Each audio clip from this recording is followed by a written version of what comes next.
Hello everyone and welcome to the Roker Rapport podcast. Yeah, Phil Parkinson's gone.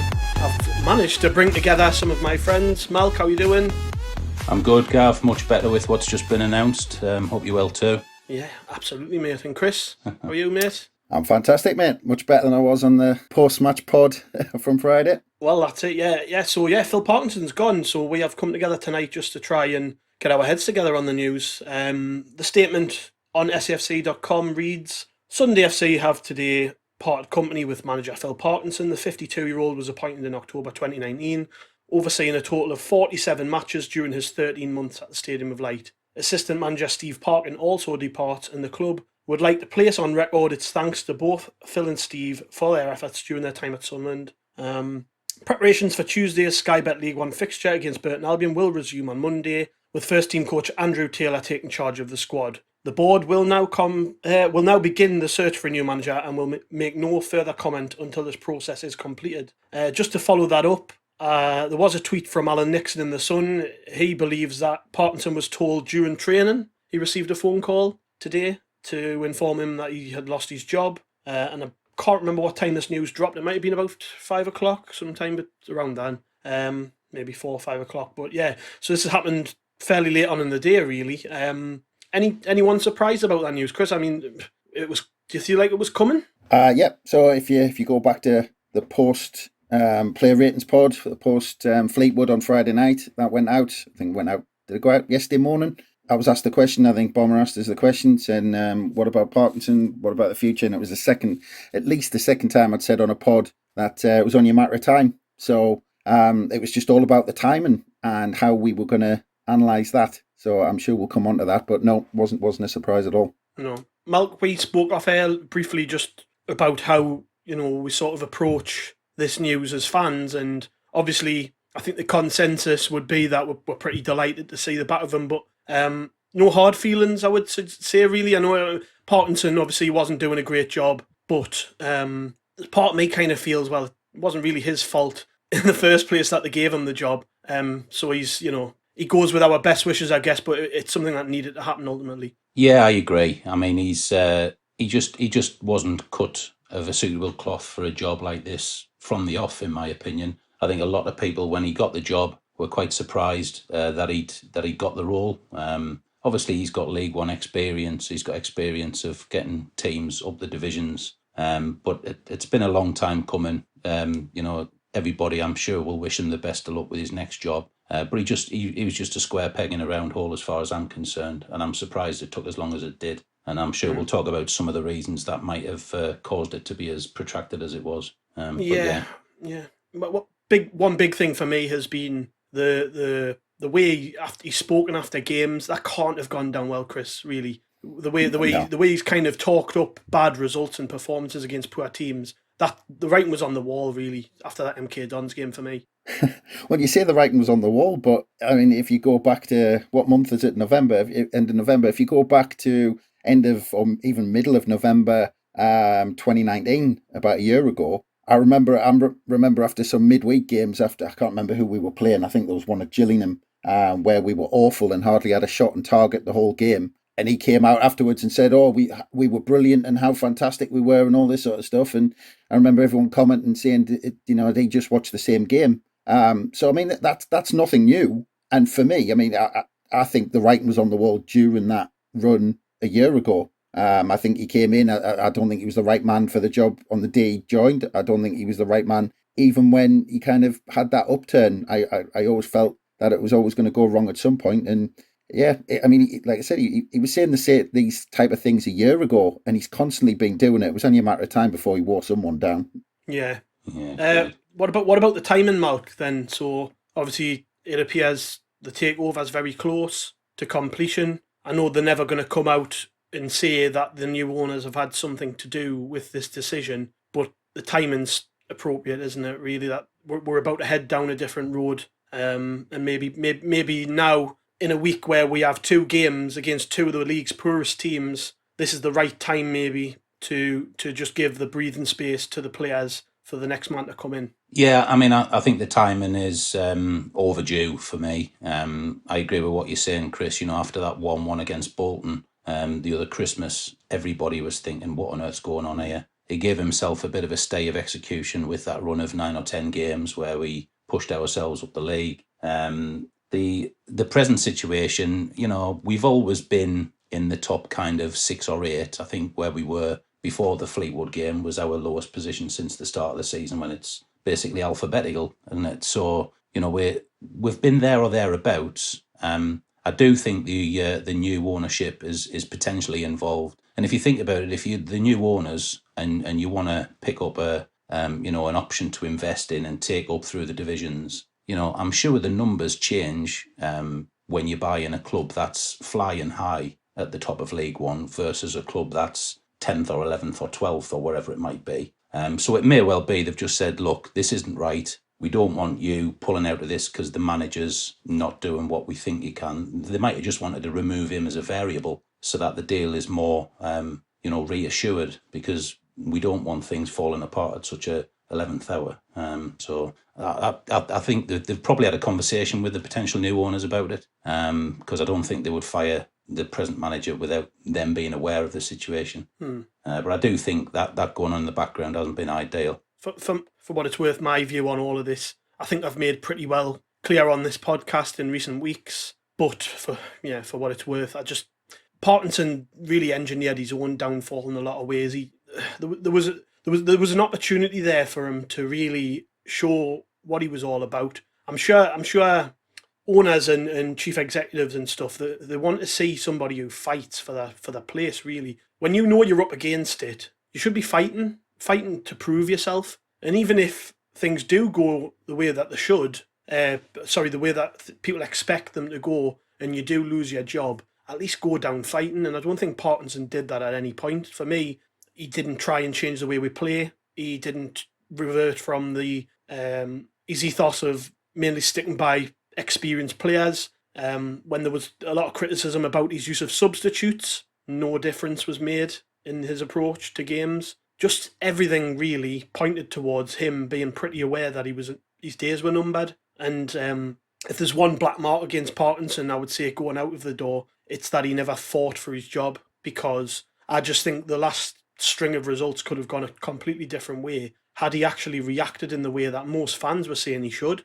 which was just to try a different approach, bring players into the team who we know can change games. And I think he's going to go. He's going to go now, and you'll hear from him probably in a few months' time, and there'll be interviews in the newspapers and probably on TV with Parkinson talking about the way he lost his job. And I think he will make excuses, and he was making excuses after the game against Fleetwood, talking about how we're now on a level playing field with the likes of Accrington. And I mean, those are the sort of things that will probably leave his mouth when he tries to defend what happened here. But I think anybody with any sense who's watched Sunderland in the last, since the season started really, can't stand there honestly and say that he didn't deserve to go. I've seen a few tweets from people in the national media sort of shaking their head at the decision to get rid, but really, unless you're a Sunderland fan and you've watched us play this season, you just don't have a clue. You don't have a clue. This is a good move, and it doesn't matter what happens on the takeover front. If everything fell apart this week, this was still something that needed to happen. And for me, whether or not people are happy with the proposed changes with the new takeover and whatever, and what's going to happen with the new owners, etc., Parkinson still had to go, and this is a good day. This is a good day.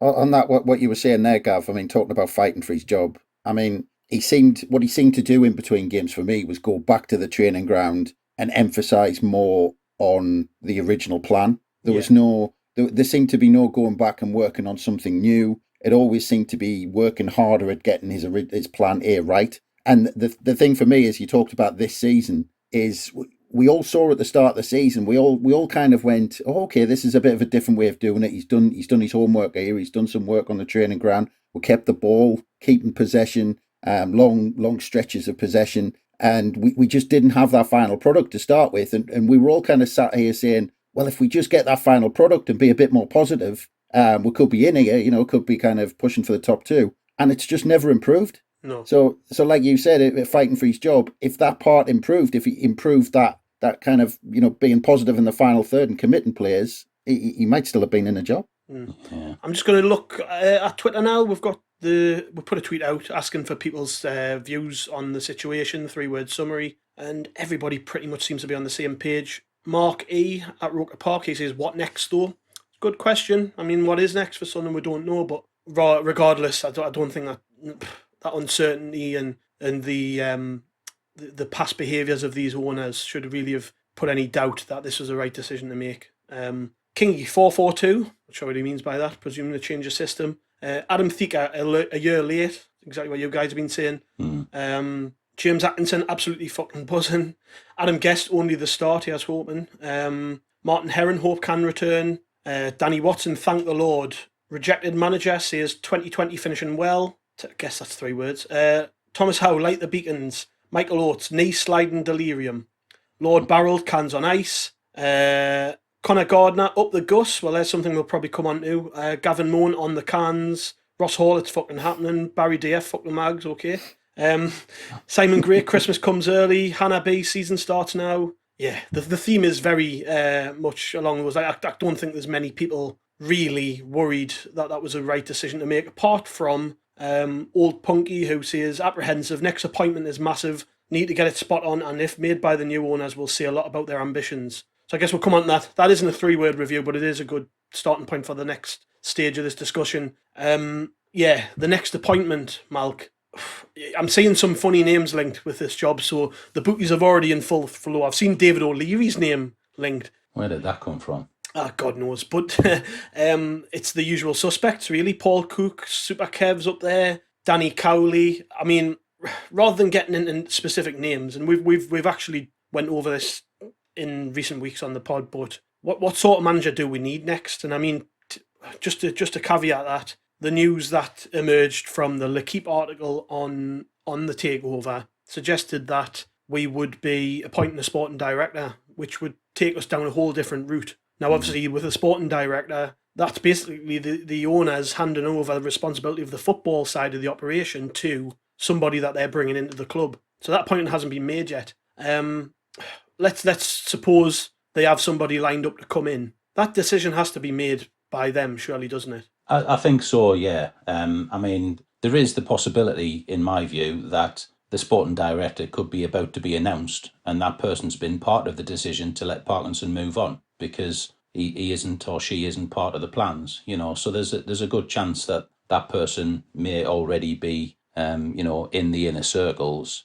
What happens next for me is pivotal in what happens for the club going forward. The one thing, or one of the several things, I should say, that Parkinson frustrated me, and I think a number of other people in doing, was he didn't seem to recognise what good football was. As you said, Chris, you know, we could have a really mediocre game and he'd come off, have an interview with the press, never look the camera, never kind of engage with people, and he'd be talking up the positive things we've done in a game of football that 95% of the fans who've watched it would say was way below the expectation levels that we've all got. You know, we are in a League One league. You can only expect, you know, a good standard of League One footballers to play a good standard of League One football. But when somebody's so blinded to what they're seeing and they're putting such spin on it, I need the new person to have, as we've talked about in articles of late,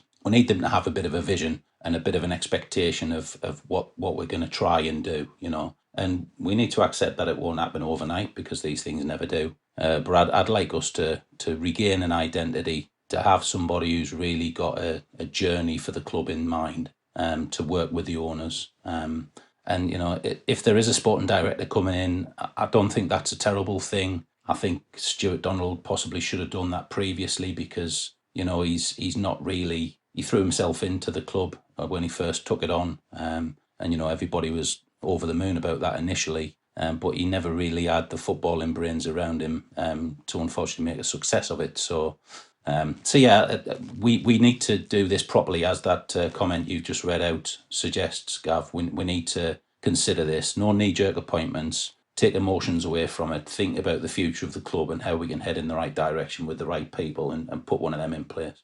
Chris, any thoughts there? As Malcolm said, with it looks like it looks like something like there's been a switch flicked. So it looks like we've hit a point where either, whatever deal is going on for the ownership of the club either hangs on, Parkinson going as it happened to say that was part of the deal, or it's the new owners actually getting into a position saying we're going to take over a win position.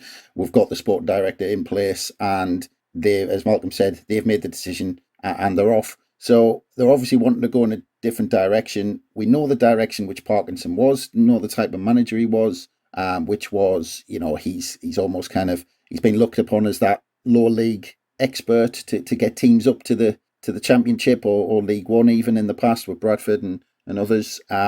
So if they're going in a different direction to someone like that, I don't think it's going to be along the lines, I'm just looking at the odds now, Paul Cook 7-2. I can't see it being someone like that because for me, he'd be in the Parkinson mould. He'd be that, League One expert where it's kind of bringing experienced players at that level like Parkinson was doing and try and get us up that way.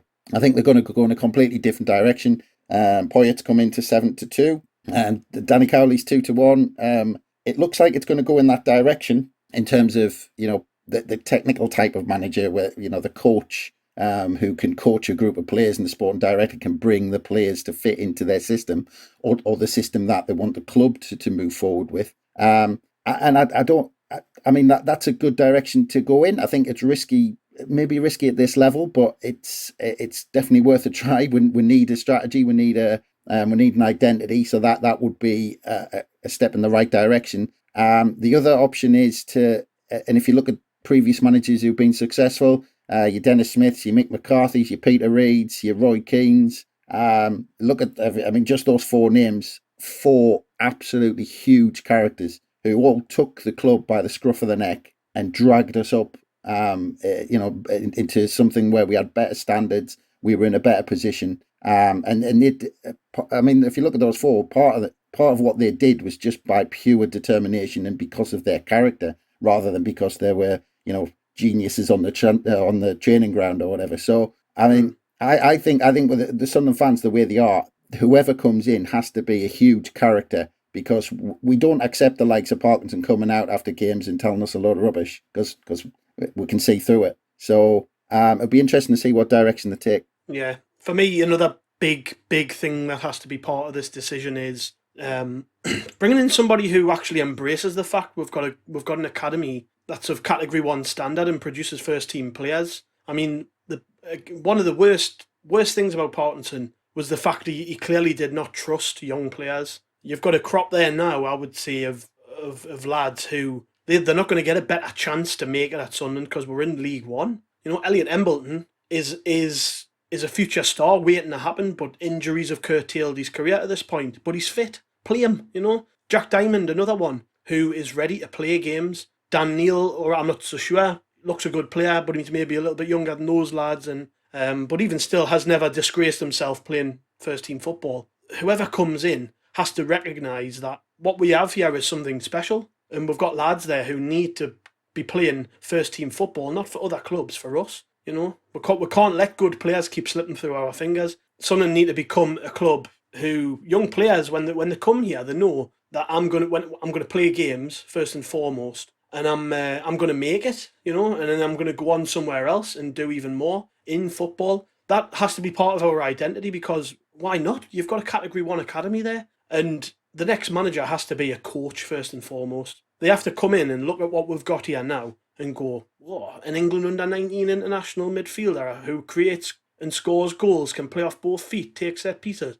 I like a bit of that, Instead of looking at the players who Parkinson has looked to continuously this season, who have made no change to the team, have made no impact. We have to become a club who are academy-centric for me. And the whole sporting director thing interests us, because a lot of clubs who hire sporting directors go down a very modern route, the sort of German route. I know we've heard Borussia Dortmund model in the past, right? But it's actually, it is the sort of, it's the sort of way you can see this going, because German clubs primarily have people who run the football side of the club and they hire coaches. They don't hire big names, essentially. And I can sort of see that being the case, where you bring somebody in to run the football club, have a really talented coach working under them, a bit like what, let's say, Swansea have done. Brentford to probably a better example, but that's the example to follow in my eyes when you've got a setup like we have. Bring somebody in who you know is going to get the most out of the resources that we've got, because I couldn't say Phil Parkinson did that. When Sunderland wanted a forward option in the summer, we ended up going for Danny Graham, and that is the wrong way to think as a football club. You get no resale value from that player. It's somebody who is completely at the end of their career, and I just think we need somebody a bit more modern in their approach and thinking. So yeah, I couldn't actually. We'll get onto this now, I guess. Names, some of the names in the betting that have been linked with the job. For instance, Paul Cook, not somebody I want. If that's the way my mind is right now, I just want to see somebody come in who you can build with, and I'm not so sure Paul Cook is that man. Again, another one who's been linked with the job continuously is Danny Cowley. Don't know a lot about him, but he does fit that sort of approach, doesn't he, that I'm talking about? Somebody like Cowley, who's worked with a sporting director before, embraces data and analytics, has a proven record of developing young players. I could see him. He's probably going to be on the short list, isn't he? Is there anybody who rolls off your tongue, Malk, when it comes to the hiring of a new manager? Yeah, I mean, there's a lot of people in social media circles talking about Big Gus coming back, probably due to the Uruguayan connections with Sartori and some of those things. Would I want Gus to come back? I mean, he brought Brighton up from League One, didn't he? Back in the earlier part of his career, kind of 10, 12 years ago now.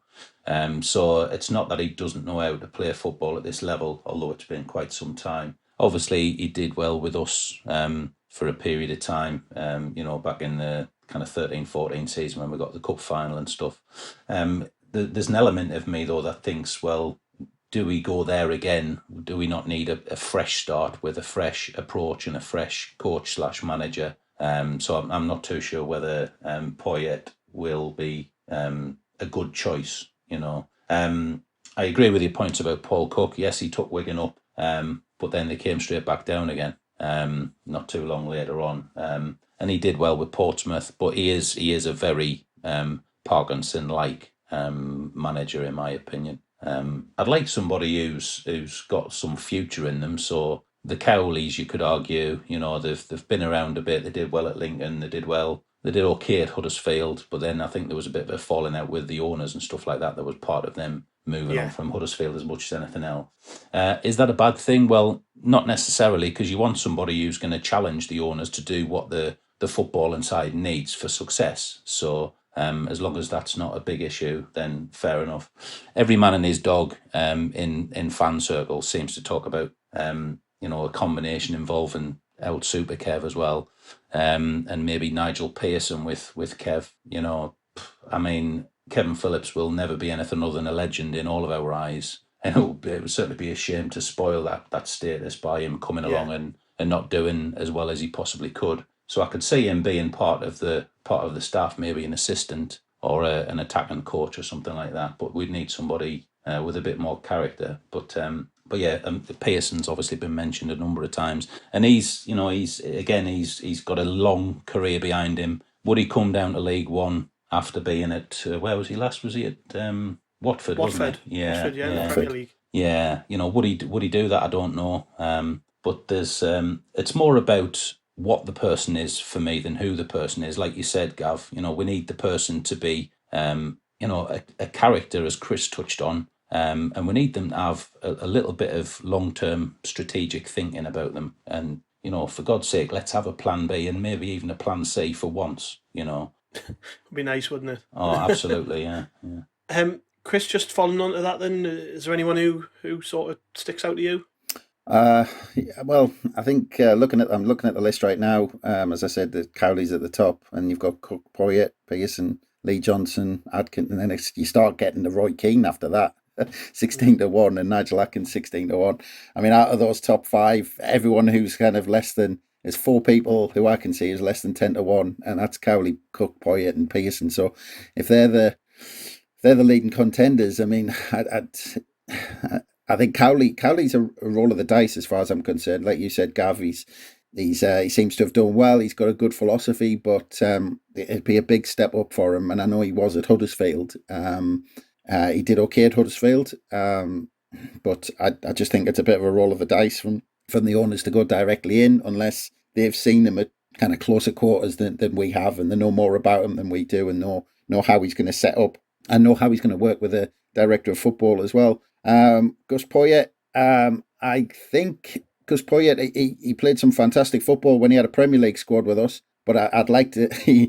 I'm sure he'd get frustrated trying to get this lot to play that type of football. I'm not sure if he could pull it off. I'm a little bit worried as well. Gus Poyet's had a couple of blow ups at previous clubs as well. So if it started going wrong, and I know the Sunderland fans were a bit.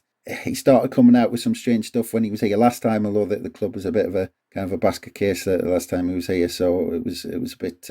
It was kind of odd times when he was here last. So, I mean, out of those four, it's Poyet or Cowley. Do you want to roll the dice with Cowley or go back to Poyet? So, I don't know if there's a left field, suggestion who's going to come into the betting later on. Yeah, that's what I'm thinking is, after all I've said there about the sporting director and so on, that there will, you would imagine, be interviewing contenders who maybe aren't on that list and are a little bit outside the box, It's been shown at clubs like Swansea. You can go out, and Swansea are doing very well with their manager who came out of nowhere. He was just a coach. I know he was coaching in the England setup, wasn't he? Is it Steve Cooper?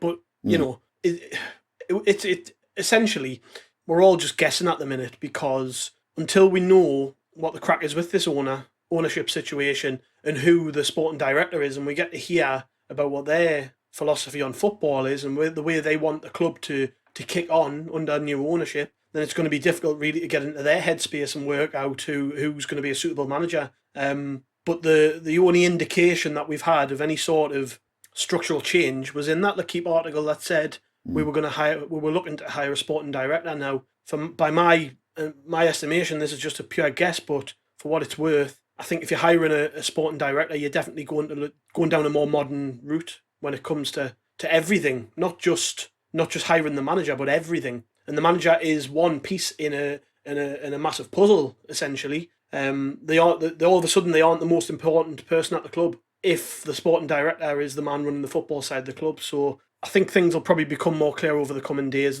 There's bound to be leaks in the press and stuff over who they're interviewing, and we'll get a better idea of it. But I'm not surprised to see Gus and Cowley there, to be honest. Gus, I would be over the moon, to be honest, if he came back. And I know there's the thing is, we're a League One club, and with everybody that we're going to be linked with, they're going to be plenty of things in the plus column and plenty of things in the negatives column. With Gus, at least we know what we'll be getting. We know, he's fiery. He gets players up for it, as we saw in that cup run and the fight against relegation, which he won. But on the other side of it is, like you say, he's been at a number of clubs and fell out with ownership. He hasn't held down a job particularly. But again, on the plus side is these teams do try to play football in a decent manner. So I just think we've got to leave our options open as fans at the minute. He did think Will Buckley was a Premier League player. Yeah, and he did say he would sign Bridcut if he was Real Madrid manager. But I think maybe he was just talking up his best player at that point. I don't know. Okay, so we will now defer to the questions from the Roker Rapport Twitter followers. We've had an absolute ton of responses. I think there's something like 140 questions here, so we're not going to obviously get through them all. So we'll just touch on some of the main topics. The first one comes from Graham Wright, and it's something we haven't really spoke about so far. What do we know of Andrew Taylor? So Andrew Taylor is the man, of course, who's been put in temporary charge of the first team until a manager is appointed. He was brought into the coaching staff, was it at the start of the season or maybe just before lockdown? I can't remember, but he played for Parkinson for Bolton, didn't he? And he's quite a young man. I wouldn't read, to be honest. Yeah. To be honest, I wouldn't read. I'm not going to read too much into his involvement. I think they just need somebody to take training for a few days until this is all sorted, don't they? He'll be in charge of the team on Tuesday night. What will be interesting, I guess, is we're going to see more of the same from one of Parkinson's coaches in a sort of like a show of solidarity, or is he going to try and we're going to see something like, well, this is everything I wanted him to do, and he wouldn't listen to me, sort of crack, like we're going to see some of the young players start against Burton. But that is quite interesting, actually. It's a little side story that we haven't really thought much about tonight as we've been trying to process all of this news. But So yeah, Malk, what do you think maybe of Andrew Taylor then, and what that means for the next week or so? It's an interesting challenge for Andrew Taylor. Obviously, we've got no visibility of how long he's going to be at the helm. I think he's got a good opportunity to kind of give himself some good press.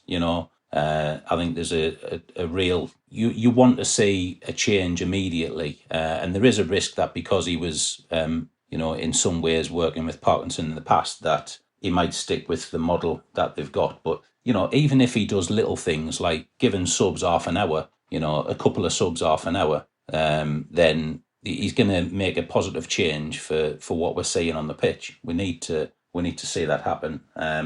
Just going back, linking this to your last point, Gav. The reason I think the moving on of Parkinson now may be linked to the sporting director potentially already being identified also relates to this. The manager is going to need to be interviewed with the sporting director in mind, and I think Andrew Taylor's been put there because he's possibly the best short-term person for the job in what will hopefully be quite a short period of time before the new boss comes in. But we've got to get behind the lad. Like you say, he's quite a young person.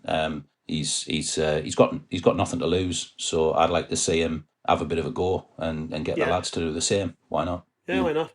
This one for you, Chris, then, from Akko. He says, is this also a sign of imminent takeover? I know we've touched on it briefly, but do you think this is a sign that the takeover is probably more imminent even than what we think? Is it a bit like Coleman, and a couple of people have mentioned that with Coleman, Yeah, I think so. I mentioned earlier, I think something's triggered somewhere. I think we've either hit a point where, like I said, the director of football is kind of ready to step into the job, and he said, right, well, the manager needs to go. We need to get on with what we're doing next. Or it's hit a stage where they're so worried about the deal not going through that they've said, right, well, we need to make a change to make sure that the last parts of the deal go through, and it's they're not taking over a mid-table kind of League One club who were struggling to keep in touch with the playoffs. Because looking at the fixtures, you mentioned Taylor taking over Tuesday night, Burton Albion. It's a massive week. We need 6 points out of these two home games. Burton,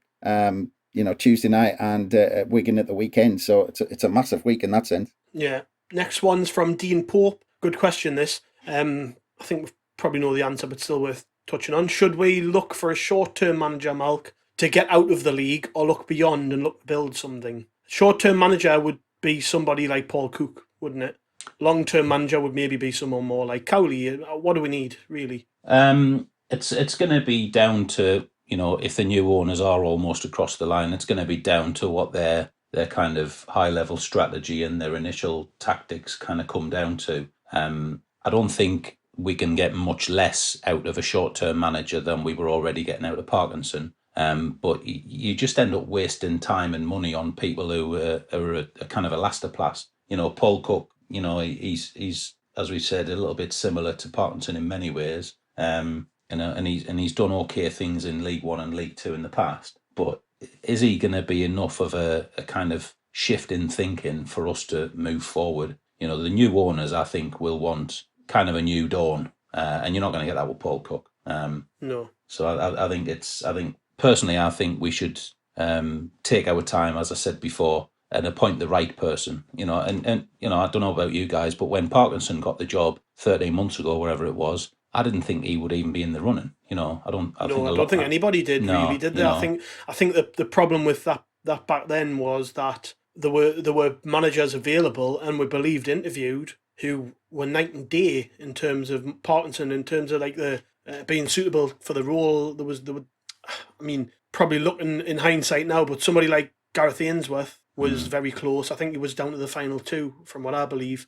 Got interviewed and obviously didn't get the job. Pearson spoke to the club and was told he couldn't bring in all of the team that he wanted, so that never happened. There were better managers than Parkinson out there, and even though a lot of fans didn't want him and made that very clear from day one, a lot of people also said, well, give the lad the benefit of the doubt, he's coming here to do a job. So yeah, no, I don't think many people wanted him.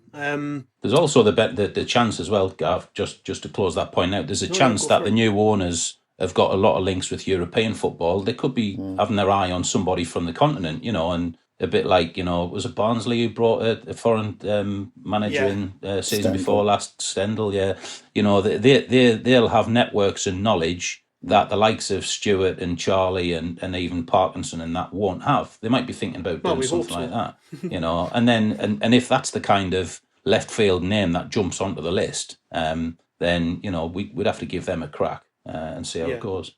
Cool. Right, next question is from James Heppel. Again, something that we haven't touched on yet, but it is important. Are the lads excited about the prospect of McGeady coming back into the team? Do you want to see him feature?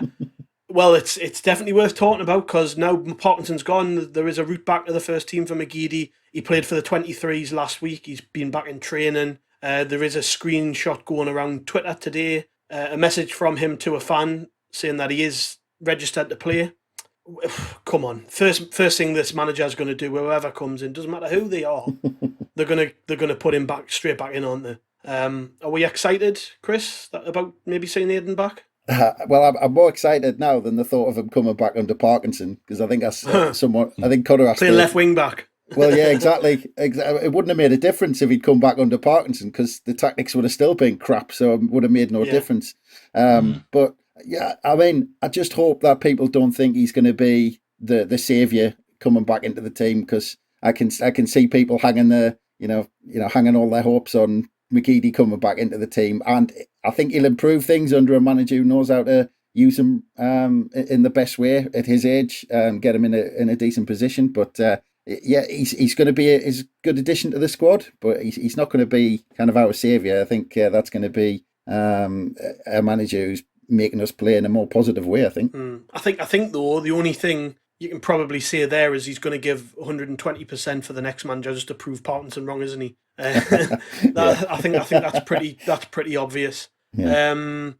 Malk, anything to add there on McGeady? Are you looking forward to seeing him? I think he'll be back. The one thing I regret is not, and maybe it'll come out in the press over the coming weeks, I'm not clear why he actually even got back into the under-23s, because he was probably banished to the wilderness, wasn't he, at one point? So, it'll be interesting to see what stories come out once Parkinson's left and assuming McGeady does come back into the fold. I think he can come back in. I think he should come back in, but I would hate that to be at the cost of the kids, who've been waiting such a long time to get that opportunity, Now, he's not as young as he used to be, McGeady, so there's nothing wrong with giving him half an hour at the end of a game, or giving him an hour and then bringing some of the youngsters on. But he'll add things to the squad that we need. Our attacking third is just desperate. And as we've said previously, if it weren't for Grant hitting that thunderbolt, we might well have lost that game against Doncaster. That wasn't a well-crafted attacking goal. It was just a wonder strike that you see once in a blue moon. So I think he'll come back, and I think he'll know his own limitations, and hopefully he'll fit into the squad and do a bit of a job whilst he's still got the capability in his legs. Next question from Niall Rose. He says, will a change of manager get our strikers, Graham, Grigg and O'Brien, scoring, or do we need fresh faces? I'll start on that one, Niall. I think there is something to be said about the fresh faces comment, because one thing people are probably going to expect with new owners coming in is the spending of money in January. It's right around the corner. It's very clear we have deficiencies in the squad, but I'm honestly not convinced that spending money is something that's going to happen, because you've just got to consider how much money the club's probably lost since the season started, with there being no fans in the ground, buying merchandise and all the rest of it that comes with it, all the money going into the club that usually would be coming in, that's been cut off. And it makes us think, regardless of whether we have a new owner, if there's still no fans in the ground, then there's no chance we're going to be spending money. So then that falls on the new manager to get what he can from these players, and this will be the third manager that Will Griggs had, but it'll probably be the third manager who'll take a look at him and think, I can probably get something from him. The problem being that Parkinson, before he came to Sunderland, traditionally favoured a big striker. He had Gary Medina at Bolton, he had whoever else, Chris Owolumo at Colchester, at Bradford he had Hansen. All of Parkinson's teams have a big striker leading the line, and I just never felt deep down Grigg would get a chance. But when you're talking about players like Embleton maybe trying to get a chance, and a new manager probably looking at him and thinking he's a good player, McGeady coming back into the fold, those are players that you would surround a striker like Greg with traditionally. So any striker worth a salt, any manager worth a salt will look at these options and think, Greg, I can get more from him than the other managers have. O'Brien's a Republic of Ireland international who scored goals in the Championship, has been useless under Parkinson, but he's never been played as a striker. I can get something from him. What do you think, Chris? Do you reckon? What is that? Let me rephrase Niall's question maybe a little bit. How important is that to immediate success under the new manager? Is that the first thing they've got to do? Is discover a way to get goals out of these strikers? Because as good as Wyke's played at times this season and he's scored goals, I think there's anyone coming in is going to maybe look at those options and favour some of the others, even though their records at Sunderland aren't as good. Yeah. Well, I mean, going into your point, I mean, I hope a lot of Sunderland fans aren't expecting a January spending spree, because I just think, I mean, that just isn't going to happen. I mean, we've all got to assume that that's not going to be the case, because it doesn't matter if you've got a billionaire coming into the club, which we, signs are that might be the case. That it makes no difference, because I mean, we're in the middle of a pandemic. We've got the salary cap and we've got the fair play rules. So we can't. I mean, even if we wanted to, that's not going to happen. We're going to be. Don't get us wrong. We might be able to bring in one or two. We might, but I think that's going to depend on if we shift one or two.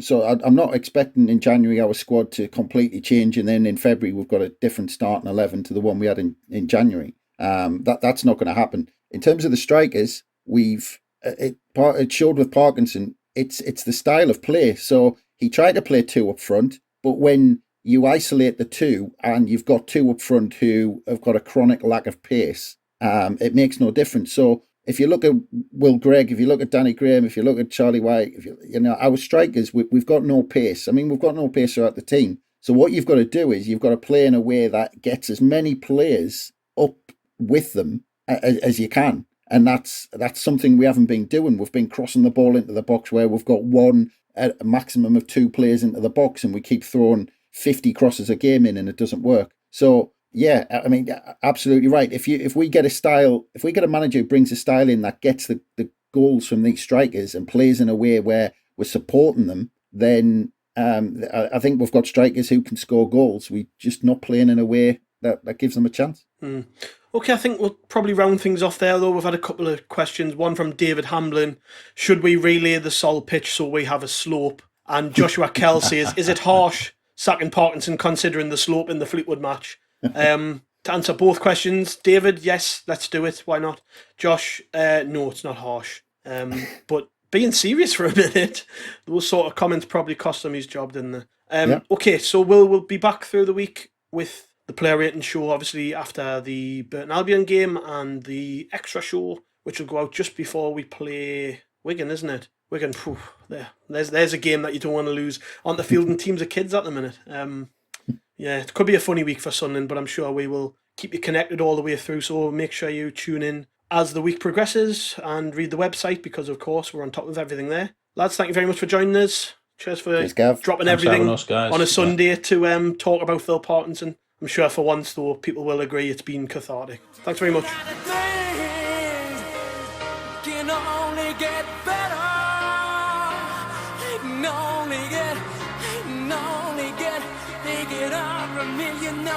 know that things can only get better.